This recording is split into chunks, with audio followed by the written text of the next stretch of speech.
toujours accompagné de sa chemise à fleurs, Carlos a enchaîné les tubes populaires et drôles dans les années 1970-80, parmi lesquels Tout nu, tout bronzé, 1973, Papayou, 1983, Tal Bonjour d'Albert, 1985, ou Le Tirli-Pimpon, 1989.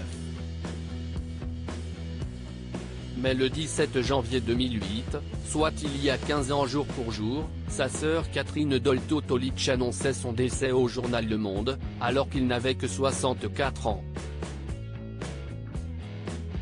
Il a été très courageux, précisait-elle à l'AFP, alors qu'il était malade depuis 2 mois, comme l'avait indiqué Le Monde à l'époque, mais hospitalisé depuis seulement quelques jours.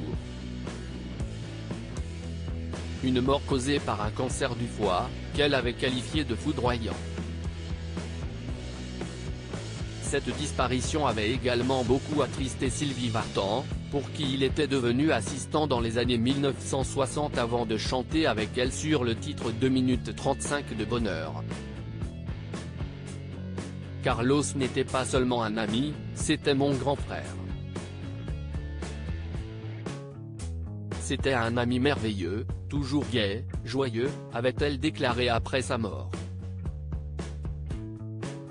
Johnny Hallyday, qui avait été à l'origine de la rencontre des deux artistes, avait également eu une pensée pour le chanteur. Il avait notamment confié qu'il perdait son frère, son confident et son meilleur ami. La vie est trop con, c'est une catastrophe. La vie est trop con. Carlos, on se connaît depuis qu'on a l'âge de 14 ans, on a à peu près le même âge tous les deux, 64 ans, note de la rédaction. Si est vrai qu'il était malade, il avait ce cancer du foie depuis quelques années maintenant. Mais il se soignait, je pensais vraiment qu'il allait s'en sortir, avait ajouté l'interprète de l'Envie. A noter que Carlos se repose désormais dans le caveau familial au cimetière de Bourg-la-Reine, en région parisienne. Pour rappel, Carlos, de son vrai nom Ivan Chrysostome Dolto, est né le 20 février 1943 d'une mère spécialiste réputée de psychologie des enfants, la célèbre Françoise Dolto, et d'un père émigré russe et professeur de kinésithérapie. Après avoir passé une enfance heureuse à Paris, il avait été rebaptisé Carlos par ses amis en 1958, en hommage au percussionniste Carlos Patato Valdés. Diplômé au départ de l'école de kinésithérapie fondée par son père, il avait finalement décidé de se lancer dans showbiz en 1962, remplaçant notamment Lucien Maurice à Europe 1.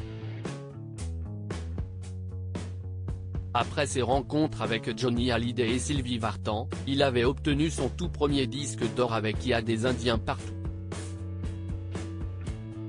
C'est notamment à cette époque que Carlos avait commencé à se démarquer pour son style, et notamment ses chemises colorées. En 1973, il avait enregistré le premier album concept français, Une journée de Monsieur Chose, avec des invités de prestige comme Joe Dassin, Alice Donna et Joël du groupe Il était une fois. Il avait également triomphé en 1975 avec C'est Normes Météo, puis en 1977 avec le Big Bisou. L'année suivante, il avait interprété Rosalie, déguisée en doudou.